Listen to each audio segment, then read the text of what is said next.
শিক্ষা ব্যবস্থা রাজ্যের সম্পূর্ণ ধ্বংস হয়ে গেছে, এইটাই আমার সিদ্ধান্ত। প্রাথমিক থেকে শুরু করে একদম বিশ্ববিদ্যালয় পর্যন্ত রাজ্যের শিক্ষা ব্যবস্থায় আশা করবার মতো আর কিছু নেই।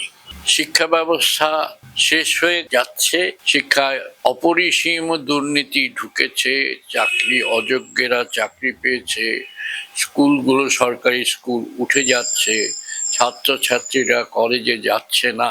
দুজনের কোনো রকম সিদ্ধান্তই পশ্চিমবাংলার শিক্ষা ব্যবস্থাকে সাহায্য করছে না। শিক্ষামন্ত্রী সরকারের সিদ্ধান্ত সাহায্য করছে না। সরকারের একটা অংশ তো প্রবল দুর্নীতি করে প্রাথমিক দিকের এবং নানা স্তরের শিক্ষা ব্যবস্থাকে শেষ করে দিয়েছেন। আর রাজ্যপালের সিদ্ধান্ত উচ্চ শিক্ষা ব্যবস্থাকে একদম একটা অনিশ্চয়তার মুখে এনে দাঁড় করিয়েছে।